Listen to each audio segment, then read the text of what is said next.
Hi, my name is Stuart Alloway, and I'll be presenting to you Corruption, Scandal, and Money, comparing Samba schools in relation to bands of America. Basically, is the activity, are both activities good for just music education in general? So a samba school is usually in a samba school, usually there is every town or a shanty town, which is kind of like a lower run town, has their own set of samba schools, and it's usually just a group of devoted musicians, and there's really not any age limit on it, but they really practice the African Brazilian dance style. So it's kind of the popular ones that you usually see, at least in America, on the Western.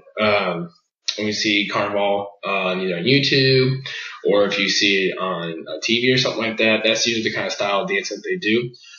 It really brings in a strong community. It's kind of for some of these communities, it's one of the largest things that they do. It's also one of the most expensive things they do, but it really helps them kind of explain the culture of the African Brazilian style of dance. And it helps create community in their neighborhood because a lot of these performances that they do, the community basically is behind them and they work well together.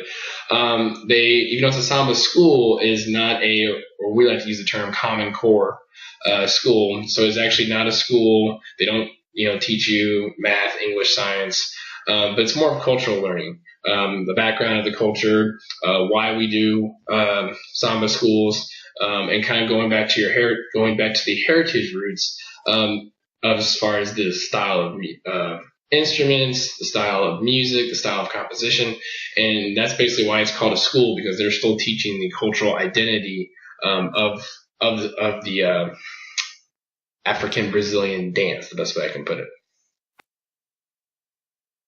So the instruments that are used in a traditional samba band, and I'm going to probably butcher some of these pronunciations, but you have your tambourine, you have your snare drums, which is the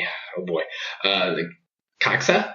You also have your agogo bells, which are two different pitched bells, and then you have your surdos and your ganzas, which is your bass drum and shakers, and then you have your pandero, and then you have your repenique. The two ones that you're going to see in a video here in a minute, the first picture you see on the left is basically the surdo, which is the bass drum. It's the lowest sounding instrument. And then the middle is a pandero, which is, it looks a little bigger in that one. I couldn't really find the greatest picture, but you'll see it in the video. It's a much smaller drum. You can actually hold it with your hand, and they use their hands to resonate the inside and the outside and kind of change the pitch a little bit. And then on the far right side is an example of your tambourine. They do kind of use in the video a little bit of a combination. I wouldn't even say it's not even tambourine. It's basically a stick with cymbals on it, and they kind of use that to replicate the sound. One thing you'll also see in the video here coming up is because they're outside, you'll actually see a truck that actually has the singers on it and some of the performers, and it's their soundtrack, so the performers can actually hear the music as it's going on. So, and you'll see that in the video here coming up shortly. So, what is the process of a Carnival Samba performance? Well, Carnival usually falls on, I believe, Ash Wednesday. The Samba schools or communities, they begin rehearsing usually 7 months before, sometimes 9, sometimes a whole year, but most of the time it's usually 7 months before the actual event. There's usually about 10 to 15 performers who present the actual dance team. Now, there actually is a ton of people from each samba school performing, but the main performers or like your strongest performers are usually about 10 to 15 people, and they usually dance to the theme of what their performance is to the master of ceremonies, which is usually the judges and things like that. They use floats and props. Usually they make the props based towards a theme. They're really immaculate, really massive, lots of color. Usually the first prop is the most important one. It's kind of like the boom, the impact moment. And usually it tells a characteristic of the school, not necessarily of the show, because there's over 40 to 50 schools that I was able to find out. And with them being so many, you kind of want to create that style of like, hey, this is the kind of school we are. This is what we do. This is what makes us unique. And then, of course, throughout the entire performance, there's a development in the harmony. So that's where the singing is, the dancing is, everything is very highly choreographed. This is basically your bread and butter. This is where They are demonstrating what their show is about. This is where all the choreography and timing, as in like, okay, this dancer needs to come out at this certain point of the song, and it's usually that's where you get your points for the competition side of Carnival. So how are these samba performances judged? There is a league of samba schools called the League of Samba Schools of Rio de Janeiro, or LIESA. It's about 54 judges. From what I saw, there was about 40 or 50 that participated, but there was 17 schools, over 70 schools participated in the whole event, but 17 schools were in the top division, so the very, very highly competitive one. They're judged on, just like how we do in marching band, on pacing and speed, how clean or how unison the movements are, development of props, which is very, very malacute. I can never say that word correctly. How well the singing is, and the general effect of the story being told. It's out of 100 points, so highest total wins. And they perform at the Samba Drome, and that's usually when you look up on YouTube. That's usually where it's always being performed. It is open to the public, and it is the kind of the highlight of Carnival. And it's a big, long, basically it's like a big airstrip almost. Even from the picture, it looks like it's from it looks like an airport. But that's what the performance are, and there's judges all throughout the audience, and they're basically judging during that time, and they usually have a big ceremony to crown the winner. And usually, if you place in the top 5, you get to be in another parade that they kind of label as a parade of champions. So here's an example of one of the samba schools performing in Rio in 2017. I'm sorry about the audio quality. It's probably not going to be the best because of my computer. And also it might start really, really loud, so you might want to adjust your volume. But this is an example of one of the samba schools performing. As you can tell, massive floats. The woman right here in the white is kind of the, I guess you say the centerpiece of kind of showing the personality of the school, and kind of showing what their school is about. And then you can see the floats on the back, which are really, really impressive. It kind of starts out as a dragon theme, and then I'm going to skip ahead after about a minute to about 16 minutes into it. You kind of have an Aladdin theme as well, and then they have this, I'm still trying to figure out how they did, like this magic carpet ride, and it's quite impressive of what they're doing. But here's about a minute of the very, very beginning.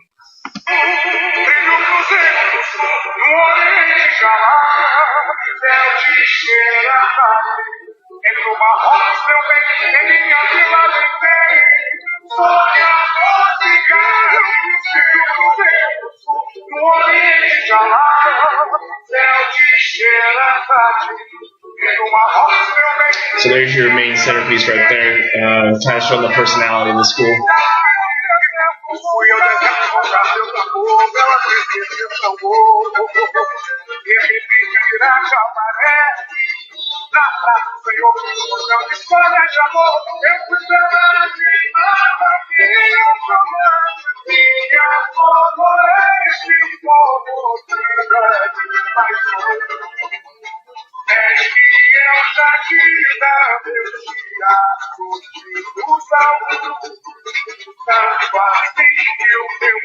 And usually the music behind it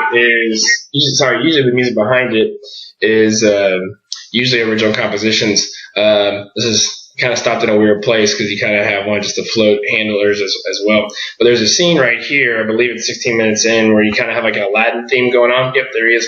And it's a almost, like I said, it's like Aladdin, and he's flying his magic carpet. I'm still trying to figure out how they did it.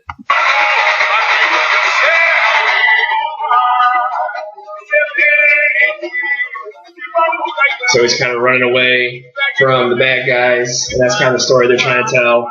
And they're trying to figure out what happened, and then all of a sudden, boom, there he is.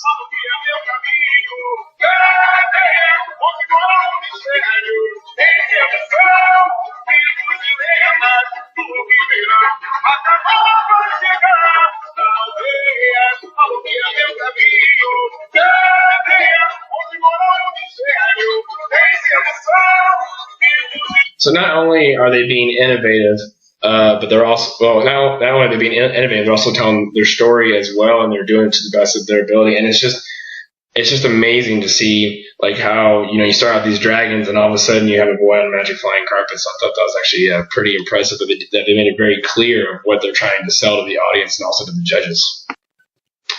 So in the second recording, you're actually going to see the instruments. I know in the first one you couldn't really see it that much, but it's called the batra, which is the percussion section. So you see you'll see the hand drums going on as well, and you'll see the bass drum being played. You also see the performer singing, and then I'll try to cue this as best I can. You'll see the truck go by that actually has the instruments. The musicians singing and with the speakers, and then you'll see it kind of replaces the tambourine in my opinion. It's kind of a stick, and it has all these metal shakers on it. You'll be able to actually hear them in this video.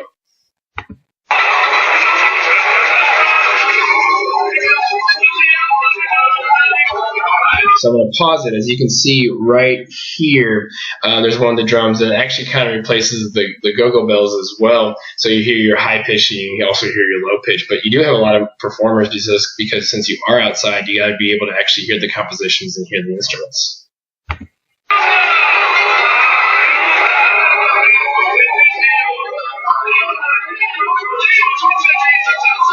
You can actually hear the bump, bump, bump, bump, bump, bump, and that's actually, if I go back to the hair, that's actually this instrument right here, and you can actually hear them actually playing it. And that kind of replaces your go-go bells as well. And then there's your stick, your jingle trees, what I would call it in the band world, but that kind of takes the place of the tambourine as well.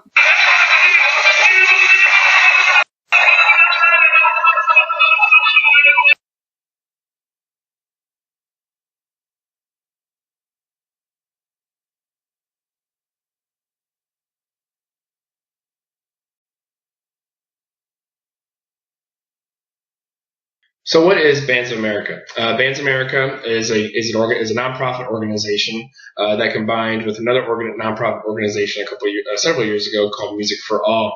It started in 1976. And it was originally called Marching Bands of America, NBA, and then they renamed it to BOA in 1984, and then they merged with Music for All in 2006. So but they still keep the Bands of America. The Music for All is kind of the whole organization, and then Bands of America is basically the marching band side of it as well, and it's all nonprofit, very small staff. They're actually based out of Indianapolis, Indiana, which is where their headquarters is, and also their marching band championships as well. But they also do throughout the summer a lot of musical programs, and they also do a lot of things for the concert band side as well in the springs. But they still keep that competitive mindset, but also very educational as well. So the instruments that are used in the traditional American band setting is your flute and piccolo, clarinet, saxophones, alto, tenor, bari, bass clarinets. Those are your woodwind instruments, so they're not as loud as the brass instruments. And then you have your trumpet and mellophone, which is a mellophone is a marching French horn, so they can move around and still play because French horns are very hard to play while moving. Your trombone, baritone, and then your tuba, and then you have your drum line, which is your snare drum, bass drums, and sometimes cymbals. And then you have your front ensemble, so you have your marimba players, your vibraphone players, keyboards, which is electronic keyboard that was amplified, your concert bass drum, and you have some twin percussion as well, so that might be a triangle, break drum. Usually these are all played by high schoolers, and you can kind of see the setup of how it is. You also have a color guard as well, so they actually do not play instruments, so they dance, they'll spin wooden rifles, they'll swing poles with flags, and they'll be on a prop or something like that. And so what you have you kind of have the band and all the black and those two arcs, and you have your front ensemble up there. And then you have this is actually a picture of the J band a couple years ago, and then you have a small group facing forward in their marching band uniforms, and that was a small ensemble that was playing. And then you have kind of these little white things on the field, and those are beds. So that was our prop. And then you have the guard members on there holding a flag up, actually. So that's the instrumentations that are normally used in a marching band. So the process of BOA BOA band performing at Bands of America is kind of the same as the ensemble school in ways. A theme is picked out, now it's not the same for everybody, but a theme is usually picked out between January and April after the current season. And then usually schools will rehearse between April and November, involving music learning and visual learning. And then once September happens, these bands will compete with other bands throughout the entire country from September to November. Some stay local, some travel to different states, some travel to multiple states and multiple weekends. Usually the show consists of 3 or 4 movements, so it's much shorter than a carnival performance. It involves complex movement of drill and body movement as well. And just like the samba schools, they're judged based on pacing, the uniformity, the unison of movement and sound. That's a huge aspect, and then the cleanliness of their music as well. So that kind of goes hand in hand with the unison of movement.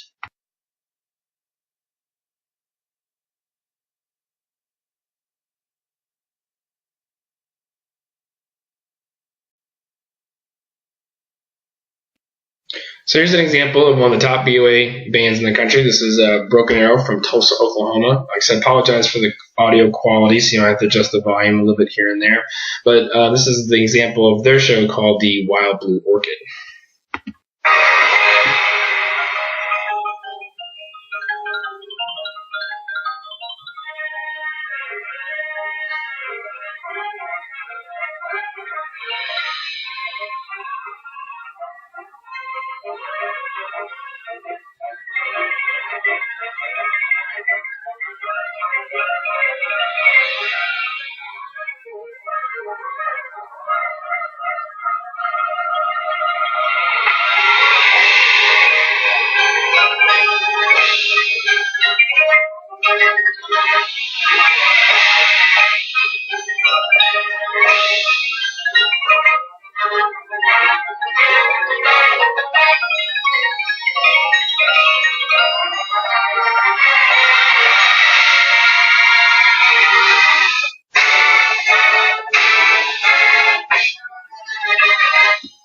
So kind of like Carnival, you know, it's a little more of a controlled environment. Obviously, they do theirs on a football field, but a little bit more militaristic style, a little bit more shapes, a little more contrast and things like that, but a little bit more not as robust as the samba schools, but it has very choreographed movements, and everything is very, very much in sync as well.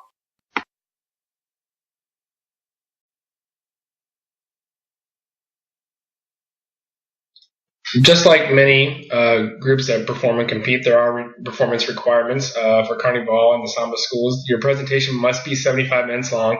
And that's pretty long. It's a lot of dancing, a lot of singing. Must contain at least 6 floats and tell the story in an innovative way. So they can do that through dancing. They can do that through their singing, their composition. They can do it through putting a political statement in there, and it can be considered as innovative. They must be a part of a samba school, so part of a community, and actually be a registered samba school. And schools are placed in different divisions based on their previous placement of the last year. So just because you're the biggest school doesn't mean you're always going to be in like the biggest class, or if you're in the smallest school doesn't mean you're always going to be in small samba schools. BOA, the performance time cannot exceed 15 minutes.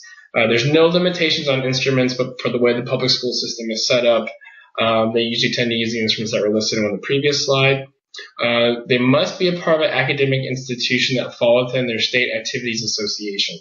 So basically, every state has their own activities association. We have MSHA, MSHAA, and we are an accredited member of that. So you have to be an accredited school and have a high academic of learning in order to participate. So you can't just be like, hey, we're a marching band organization only, and none of our kids go to school here.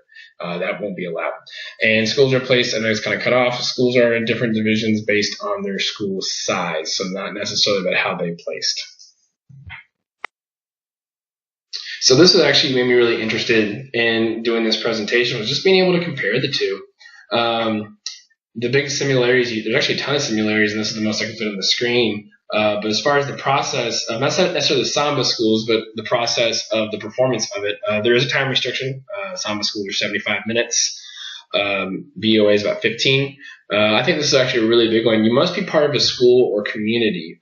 So like for the school, that'd be for BOA, and the community, that is for the samba schools. And I think that's the most important one because, here in America, we do see school as a community. and it's associated with the town. Like for example, here in Jeff City, we have one high school. We're about to have two though. We have one high school, and that's part of the community. Kind of the whole Jay Pride thing, and since we're the Jaybirds, and I'm sure that they have it over the Samba schools as well, because there's so much time, so much energy, and so much money that goes into these performances. Both performances are judged. They're both judged on the precision of movement and music, which I think is very important. Ironically, finals are in the same area. BOA, it's at Lucas Oil Stadium in Indianapolis, and for the Samba schools, it is at the Samba Dome. That's the ones that you see in the videos before. Most of the time, Samba schools do tell a story almost every time. Sometimes they put a little protest in there as well. But most of the time, even the marching bands will tell a story as well. So most of the times the schools tell a story. Large amounts of rehearsal times. I mean, you're playing this for 7 months. Each organization does have a head director, so bands have head directors, and the Samba schools have a director of the school. The show is different than the year before. You will see in some Samba schools they might show a little bit of representation of a little bit that they did last year, but most of the time, almost every time, each show is different than the year before. And there's also different types of approaches to your shows. Like, for example, head directors will do a different show every single year. But for example, every school marching band has their own uniform. And that kind of makes them symbolize what school they are. And the Samba schools do that as well. So there's kind of different approaches on it. I know in some Samba schools, they might kind of show a protest of something that happened last year. And that's usually depends on the director and the approach. Anytime you are comparing, though, there are many differences between the two. There is no age limit in the Samba schools. You can be between, newborn, if you can do something, to 90 years old. There's no age limit for Samba schools. The Samba schools provide employment for the performers, and I think that's massive because, you're spending tons of money on these props and performances and rehearsal time, and I think that's awesome because a lot of these places come from shanty towns. That's the term that was used earlier, and where there's not a lot of money or a lot of jobs. So it does provide employment for these performers to build these floats and perform. Samba performances are longer, about 75 minutes, and Samba schools have no props. Samba schools props have no limitations, so there's no size limit in DOA. There actually is a size limit as well.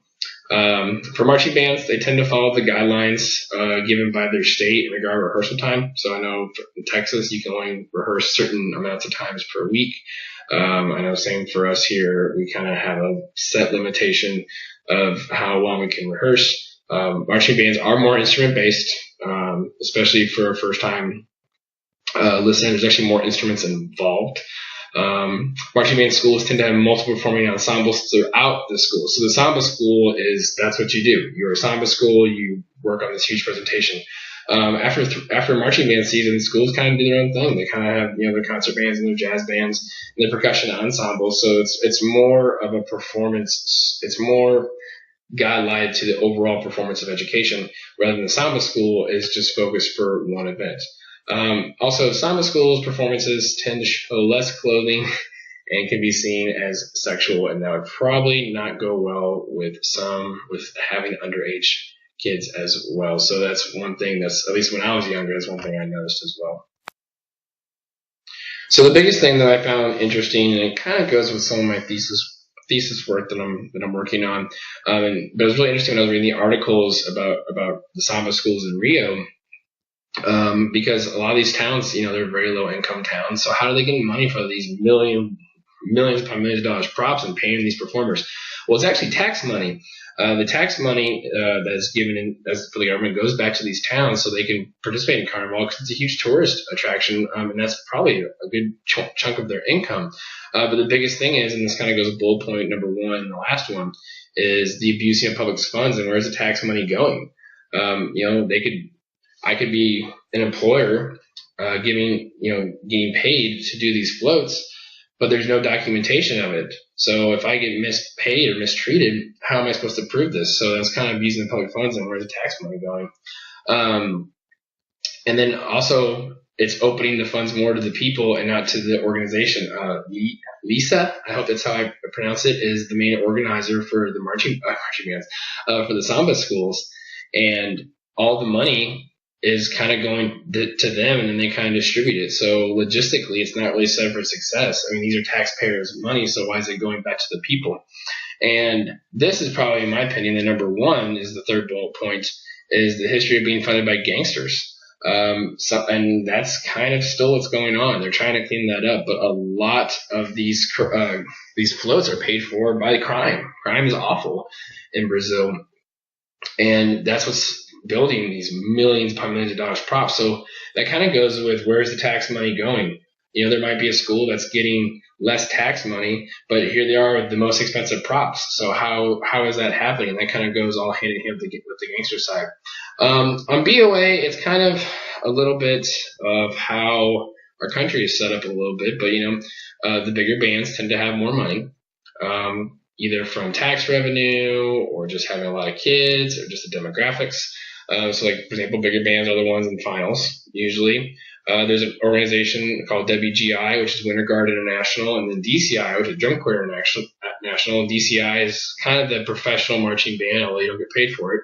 And then WGI is Winter Guard and Winter Drumline, and WGI wins, and it's much, much smaller. It's more controlled, but you can do a little bit more on the design side and on getting new uniforms on every single show. So it's a little bit just more of two creative organizations that are trickling down to the public schools. And when we're in a society where public schools is getting less and less money, it's becoming more and more expensive to do this. I can speak for Jeff City that we spend over $10,000 just on the music and drill alone. And for some schools, around our area, their budget might be $10,000 if you can buy it for 10 years.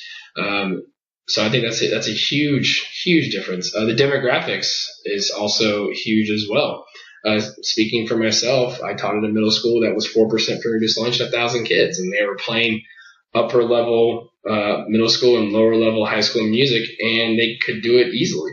And then I came to Jeff City, and it was 54% for reduced lunch. So it takes a little bit longer to get those results. So demographics plays a huge role in the tax revenue and the type of type of performer you're going to get. And then the other one is the opinion of the head director, the opinion of if marching band is important. And here I have this massive program that does very, very good, or I have this small program that's very, very good, but we don't do BOA, and so people don't see that, so people don't really know about us. So, I mean, do you do BOA so you get the attention, or do you get BOA because you find it beneficial? And there's a lot of directors that don't do it because, for one, it's expensive, and two, they don't think it provides any value to their program. And I think that's something that we'll probably never be able to find a solution on. So how does all this tie to the original title? Is this corruption and scandal? Is this good for music? Brazil's been in a lot of the press lately. This is the former mayor Eduardo Paes, and he's been in the news a lot lately for corruption. With, for example, for Rio in the World Cup, took a ton of bribes and had no record of it. That's how he got away with it a little bit until he got caught. But he took bribes for public contracts, so it was more of like, hey, if you build this stadium for the World Cup, we'll also use it for the Rio Olympics. So he kind of promised these companies 2-for-1 deals, as stated in the second bullet point. He denied a lot of criminal activity in the subway, and that's what they were going to use for the World Cup. And he also lost all the financial records. So where did all this money go? They said, this cost, $1.2 million to make, but on paper it says that it only cost $800,000 to make. So, okay, so where's the rest of the money at? And he got in a lot of trouble for it. He actually got, I believe, sentenced to 12 years in prison for it, for all the corruption that started. And it started with the World Cup, and then it kind of continued on to Rio, especially for those the 2-for-1 deals for construction companies. So after the World Cup, there was also corruption for the Rio Olympics. I know a lot of things that I saw in the media was how bad crime was, and just the infrastructure of Brazil. I know one of the swimming pools, I think the day before the event, was just bright green because they just didn't have the money to keep it maintained, and they had to spend a lot of money to get it maintained for the Olympic athletes. A big boy person that got in trouble was Carlos Newsman. He was the chief of the Brazil Olympic Committee. Took 16 gold bars or $2 million in bribery from companies and from gangsters, and to basically kind of hide the crime that was going on. And during his time, he got so much in bribery money, especially from gangsters that were kind of controlling the crime. His estate grew 457% during the Olympics. And then he tried to take all that money and put it in a hidden account, and he got busted for it. Crime is one of the big reasons why Rio struggles and Brazil struggles now. I mean, I hear it's just a gorgeous place to be, but the gangsters kind of run what goes on, and they're really having a problem with the tax money, and that's what's going to be explained in the next slide. So as I was reading some more articles on the corruption in Rio, it kind of has to go with what happened with the World Cup and the Olympics. Large population. I mean, Rio's massive, and it equals large crime. The Samba schools are starting because of what's going on with. Actually, I'll explain the fourth bullet point. The growing concern with. It's kind of hard to read. The growing concern with relations between politics and gangs. The gangsters are giving politicians money. Flat out, and it's not going back to the people. And so because of that, they're not getting tax money. So it's just all this dirty money. And where's this money going? So, for example, the money is going to politicians and gangs, and the Samba schools are getting tired of it. At least a lot of them are. Some of them are starting to display the political problems in their performances. There's an article, and I'll put it on a works cited, of basically it shows the employees making these floats. And they're showing how basically the money that's given from gangsters and dirty politicians isn't going back to the people. So you're having these rundown communities. And the new mayor, who was just reelected last year, is trying to fix that. He actually cut the Samba schools money that's given in half. And that's kind of freaking out a lot of people in the community. They said, well, we're already struggling financially, but here goes our budget. But what's really, really cool, and this mentioned in the article from BBC, is a lot of these performers have so much passion in making the floats for their Samba schools and being part of their community that they say, we don't care if you cut in half, we're still going to perform, and we're still going to put on a great performance. And I think that's awesome. And I think that's what needs to be done because, it's a celebration of people, and you have massive amounts of people that enjoy doing this every single year. So they're trying to clean up. The new mayor and some of the Samba schools are trying to clean up what's going on in Rio, and we'll see how it goes. This all kind of happened within the last year, and the article from BBC was just written in February. So it's some of these Samba schools might be having maybe not flying carpets and massive dragon floats like you've seen in some of the other videos. And for BOA, this is one of the biggest problems that we have with the BOA is the demographic disadvantages. This is Tulsa Union, and this is not saying one is better than the other. It's just kind of where the city is. 4,000 students, and that's 10 through 12. There's over 10 performing ensembles, 9 full-time directors, 20 support staff members. So that's basically staff members that are not on the staff full time, and then you have your consulting staff members, which is basically they may not ever come to their school, but they'll have emails with the directors and they'll give their input that's going on. Here's the big one: over 60% of the district is the minority. So in this case, over 60% is white or Caucasian, and their tax revenue, and you can't really see that because there's a video. The tax revenue that they get from the school is by energy and oil companies. So for the 40% that maybe are on free reduced lunch or money's very, very tight, the revenue that comes in kind of can offset that as far as support and supplies and staff. So for some of these smaller schools, it's impossible to compete with just somewhere with that's only one director, and that'll kind of be explained in the next slide. So as we keep talking about the demographics, here's another BOA band, and yes, I did get the director's permission. This is Lakeway. They are a very, very small school. They are 170 students, 9th grade through 12th grade. They have 3 performing ensembles, only 1 full-time director. Less than 10% of the district is the minority. And then here's, I think, the big one is 80% of the district lives in poverty. And I think, and he's actually told me it went down, but I think that's huge. I mean, and then also there's no local businesses in the town, which I think is crazy as well. I think from what the director told me, the only thing in this town is a post office and a feed store. From what he told me, they actually have to get permission from the state for teachers to teach subjects they aren't certified in, and so it's very hard to compete with bands such as Tulsa Union when you don't have the resources in order to compete against this. I know Tulsa Union spends over $100,000 on their show every single year. And I know Lakeway's budget is much, much lower than that. So that's, you have some demographic disadvantages. So you're asking yourself, is this educational? What are the students getting from this? And, does this create a negative culture? So it's not really necessarily corruption, but it's just kind of how we view, small town USA versus large town USA. And I think that's one of the things that we kind of get stuck in. So with all this corruption and all of this dirty money and dirty politics, why should we continue with the Samba schools? Well, it's a massive part of Carnival. I know when I saw Carnival as a kid on videos or anything like that, I didn't know there were Samba schools, but that's all I saw was the parade, and it's, big, it's loud, and it's beautiful. But I think the biggest one, it teaches music and their culture of their country. And that's kind of when you go back in time and read all these articles. And that's what it's about. You're a performing ensemble. You're part of a community. You build these memories together. And I think that's the number one thing about these Samba schools that it creates. Is just like in the article from BBC, is they don't care if you cut half our budget. We're still going to do this. This is what we love to do, and this is part of our culture, and this is part of our life.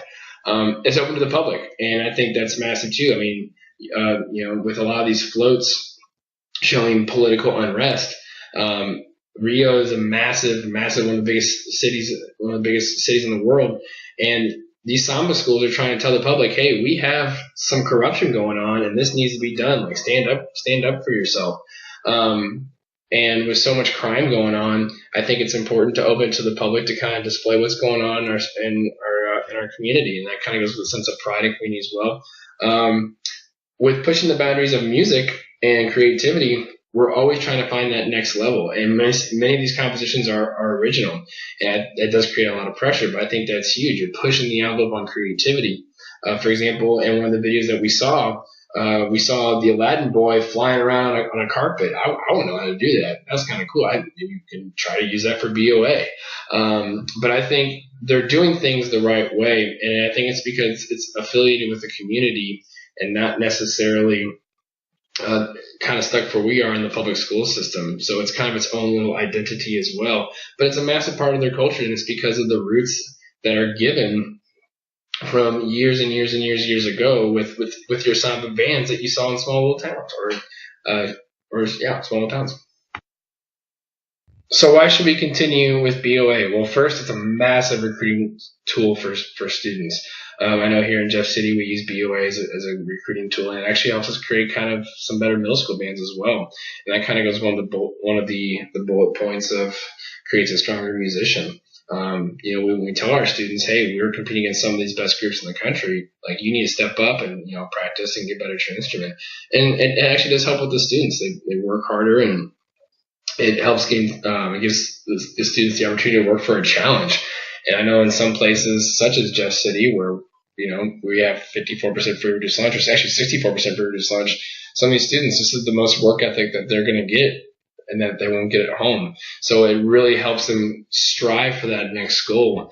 And it also keeps students involved in music. And that's one thing that BOA does, I believe, really, really well, is they try to, with Music for All, is they try to advocate, get involved in music.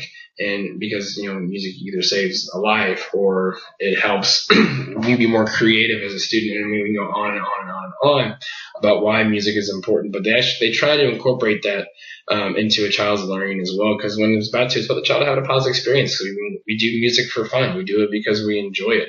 And it also pushes the envelope of being creative as a show designer or as a musician or even as a fan. And I think it all has great important values.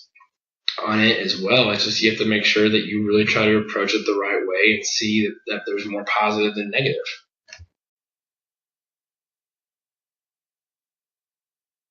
So after doing this research, my personal thoughts on, with all the corruption and scandal, are these good for music? Samba schools, definitely. I think it's awesome to see the community and such a large community such as Rio trying to use Samba schools and Carnival to fix the corruption that's going on with dirty politicians.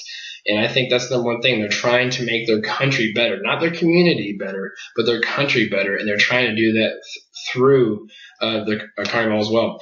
Creates jobs, creates a lot of jobs in an area where crime is high, and there's a lot of people that don't want to be involved in crime.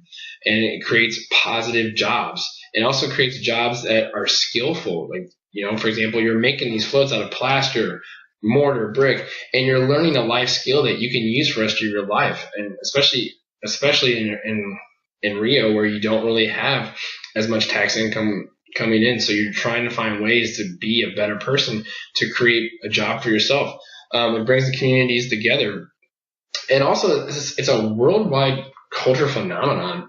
I heard of Carnival before I even took this class, and it's just because it's such a massive event, and it can be used in such a positive experience, and because it pushes the originality, and kind of is putting that last point. I think it's huge that you're trying to go with what's going on in the time, and not really trying to offend anybody, but you're trying to make, how do I put it? You're trying to push your culture and making your culture better, and that's hard to do. And also, a lot of the compositions are original as well. I think they have to be from what I read, and I think that's awesome, because you're pushing to be a better musician or a better composer or a better arranger. For BOA, it's debatable. BOA is expensive. I think about 80% of our budget goes to marching band, and it takes time away from families. I know a lot of students that can't have jobs because of it. I know I'm speaking for myself, that we're gone a lot. Friday and Saturday I'm gone, and I'm not home very often. It creates a small job market, or a very, very limited job market. Yes, there are companies that make uniforms, but there's a reason why there's only like 5 or 6 big boys. There's color guard designers that create flags, but it's not a really big money making market. So it's just a small job market. I think part of it is because, Music for All BOA is nonprofit. And because it's nonprofit, their job is to be close to even as they possibly can. And sometimes that means you have to raise money. It costs, close to $1,000 to go to one BOA performance. And when you have schools, for example, my middle school budget is less than $1,200. If I ever took a middle school to perform at a BOA concert event, actually, I have to spend $300 just to send in a recording. That's almost half my budget. And, like I said, it all comes down to the money. One of the biggest things that we always kind of joke about is the more money you spend, the more successful you're going to be. And so do I want to spend $100,000 and fundraise and put all the stress on the kids for 3 months of competition every single year, when I can take $100,000 in fundraising and go buy 10 tubas that will last for 30 years? So, it really is debatable. It just depends on what the community wants, and it also depends on what the director wants and what they value. So I think it is debatable. There are plenty of schools that I've seen get better because of BOA, and I've also seen schools that push for BOA and then they can't do it because of the money side of it. And it's kind of taken away from the traditional values of why band was created in schools. Bands in schools have only been around for maybe 100 years, and marching band it wasn't very competitive. And it kind of goes down to the original roots of why we have music education in our schools, and which is what my thesis is on, especially is marching band important in the curriculum, because are you teaching music? You're teaching marching and you are teaching musicality, but are you teaching music? Is this part of the culture of why we do music? So, you can go on and on about it. And I think that's one of the biggest things is, for Samba schools, this is heavily ingrained in tradition.